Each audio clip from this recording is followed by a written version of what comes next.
up, Leafs fans? Welcome back to Leafs Digest. After a little bit of a hectic free agency day yesterday, the Leafs managed to come away pretty much scratch-free here. They made some pretty smart, easygoing, quiet moves that didn't really make too much of a noise coming out of the day. They weren't one of the bigger spenders of the day, which obviously they couldn't be because of cap restrictions, but they just made smart, necessary signings that will make good impacts on this team going forward. I think we got our backup goaltender or our tandem goaltender, however you want to look at it, whichever guy you think is going to be the starter going into it. It's not going to be determined yet, and I think that it's going to be solely dependent on how the coaching staff sees these guys, as well as how they perform come season time or come preseason, through training camp, exhibition, whatever the case may be.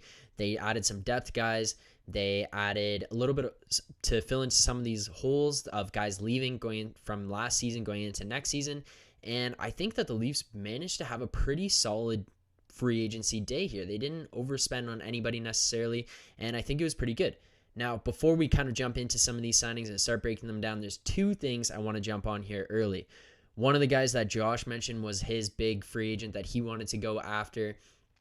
Honestly, timing is everything in this one. The video dropped, and about 10 minutes after the video was released, uploaded, whatever you want to call it, Brandon Montour signs an extension in Florida for almost exactly what we predicted. He's 3.5 for 3 years, and we were saying 3 years, $4 million about there, and it was like 10 minutes after the video was released. Someone jumped into the comments right away and said, hey, Brandon Montour signed already.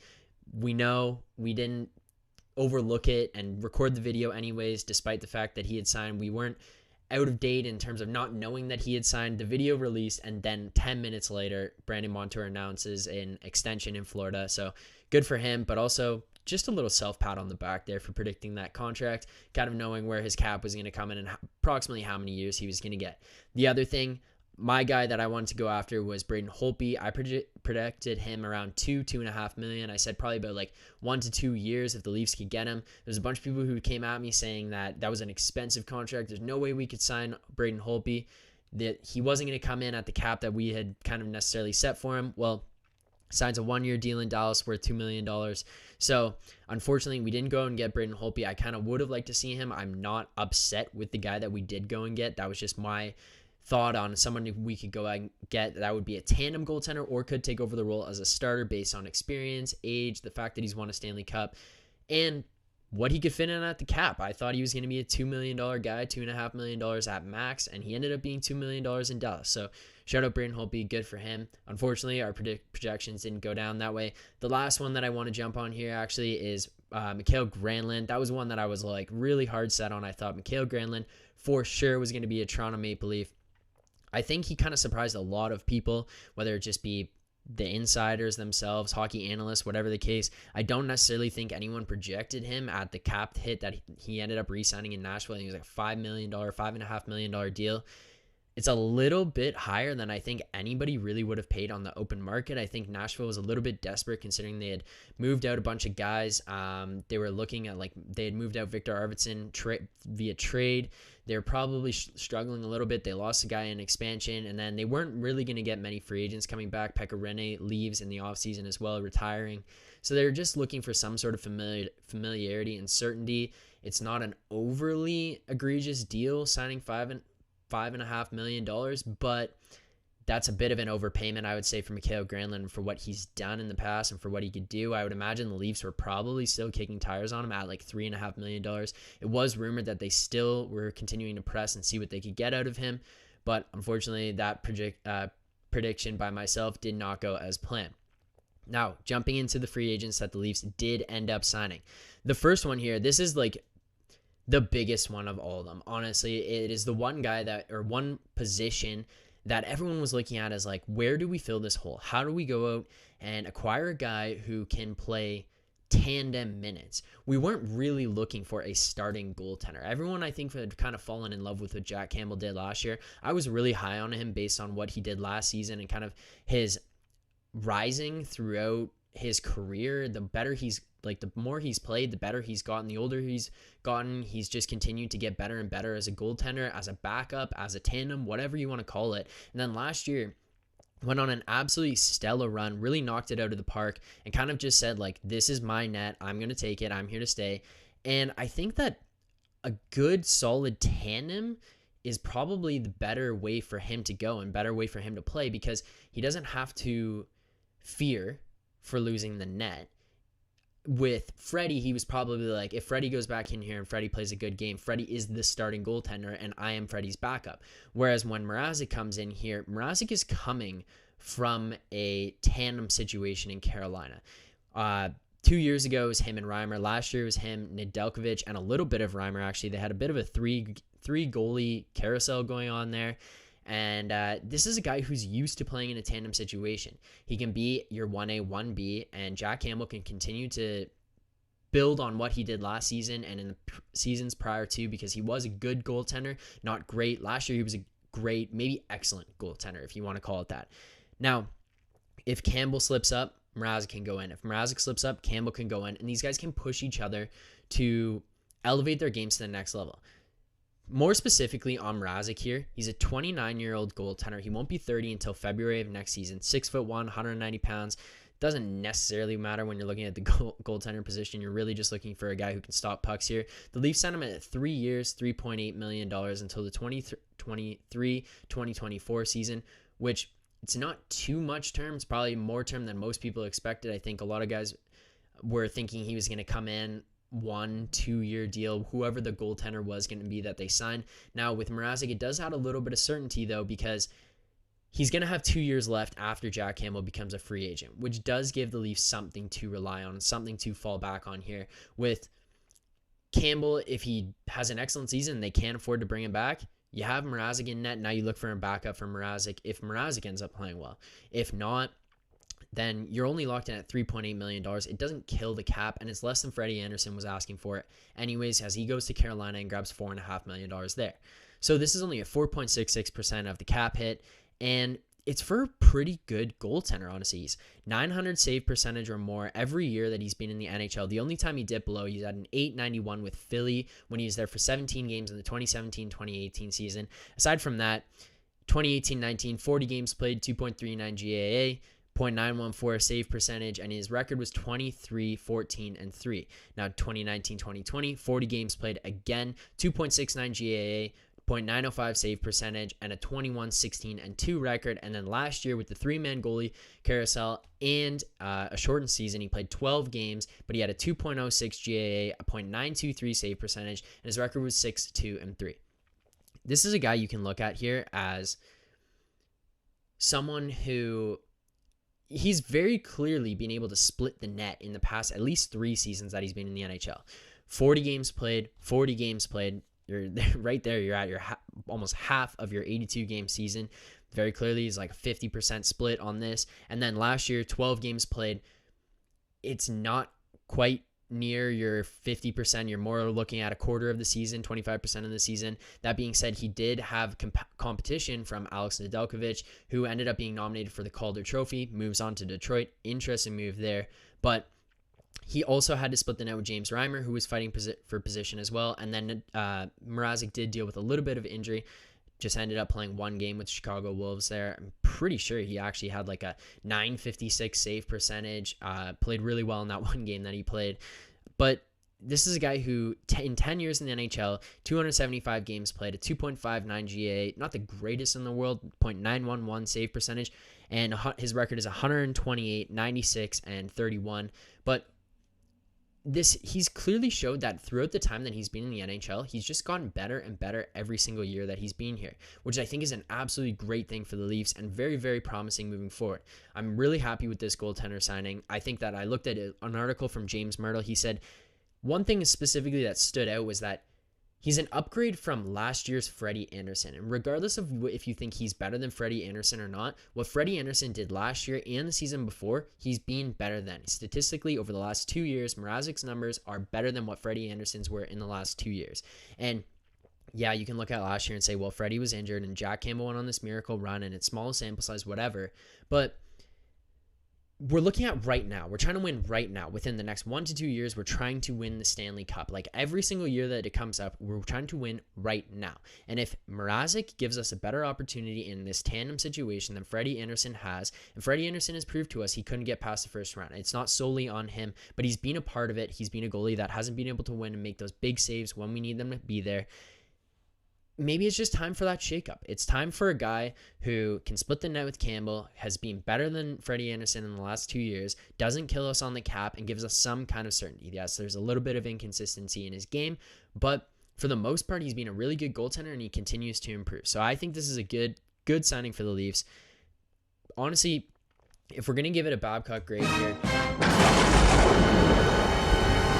I think that this grade specifically can come in at like an A- signing.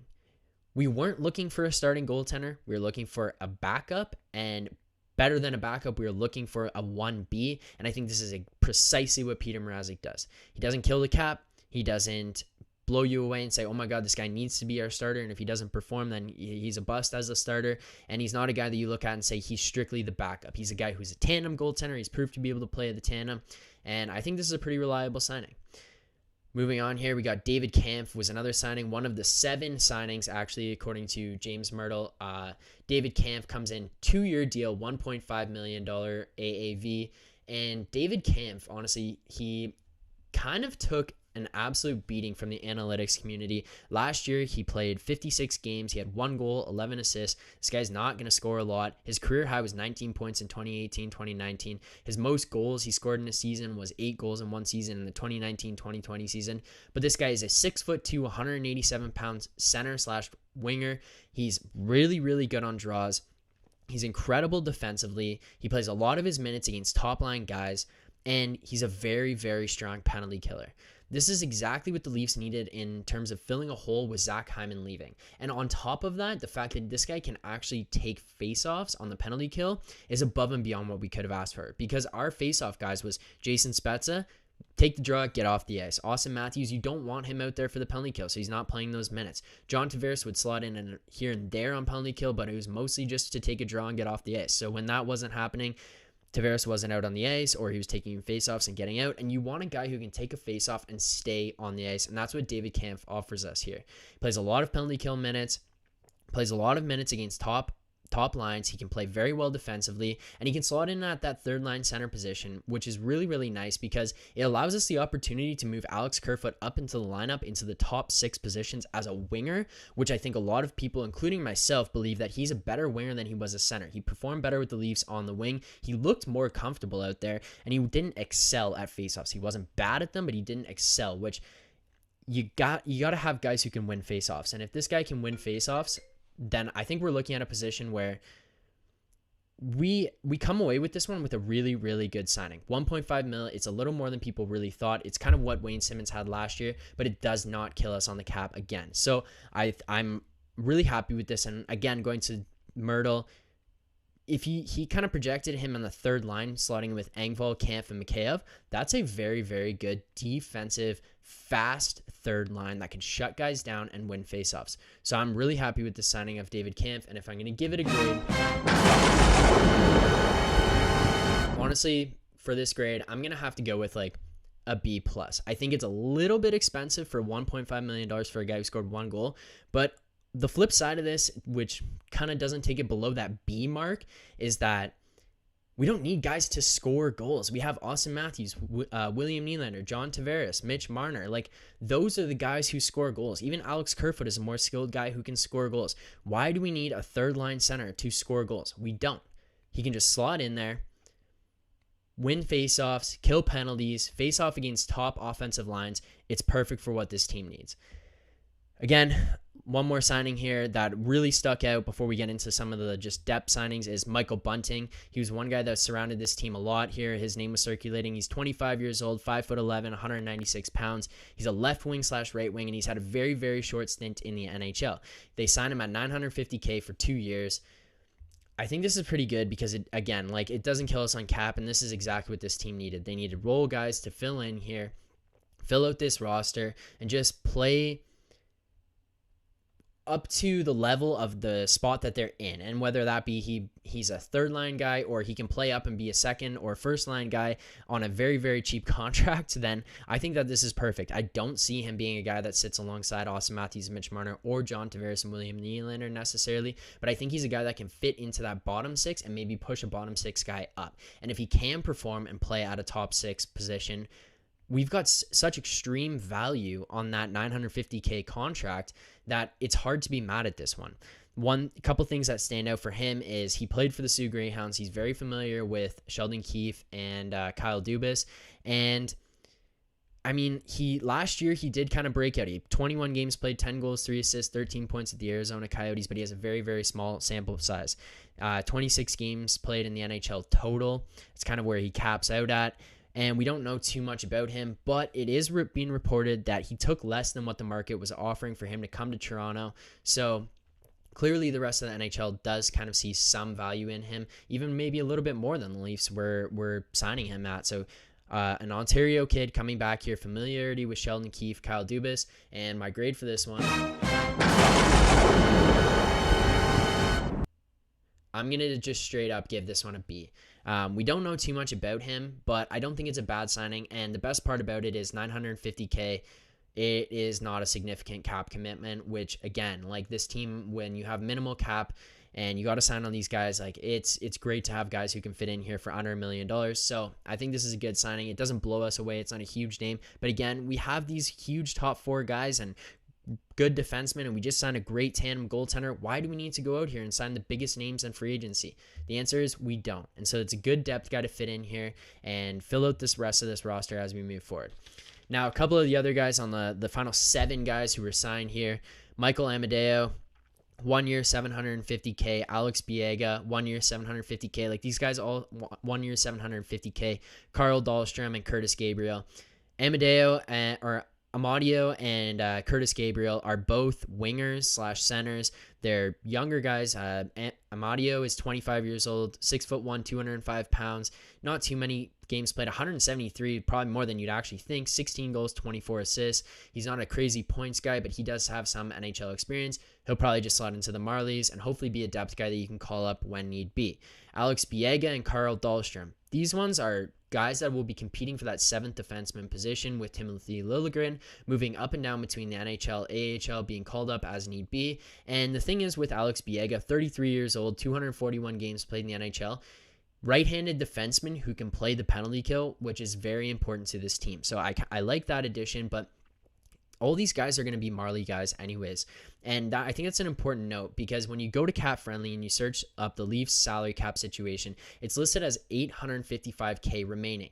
I think that's a bit of a false, I don't know, it's just like a false thing to look at when you look at it that way, because Cap Friendly automatically adds these 4 guys onto the Leafs roster and deducts away from their cap space that they have there, when I think the Leafs in reality are looking at this as these 4 guys are Marlies. They're not Leafs. They're Marlies who could potentially play on the Leafs. Cap Friendly looks at them as Leafs who could potentially play on the Marlies.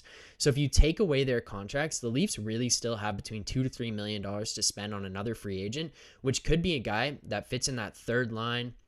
Maybe you move Engvall or Mikheyev down. Maybe you move them out. Maybe you move Travis Dermott out if there's another move coming here and you're going to sign another depth defenseman. But it does leave a little bit of room for the Leafs to sign guys. So the other guys that they signed, I wouldn't go jumping overboard and being all pissed off that they went and signed all these guys who don't have much NHL experience. I would think these guys will be Marlies come next season, so I wouldn't worry too much about those. And then the last guy that we got to look at here is Josh Hosang. They just signed him to a PTO, no financial commitment. He's played 53 games in the NHL. He has 7 goals, 17 assists for 24 points. He's only 25 years old, and this is a highly skilled guy who was very touted coming out of junior and has had maturity issues. So this offers the opportunity for another Alex Galchenyuk type contract, and if he does come here and performs well in tryouts, who's to say he doesn't get a league minimum deal to 1 year just to see where he goes. So I think these are very good signing for the Leafs. But overall, in terms of the entire day, if I were to give it a grade,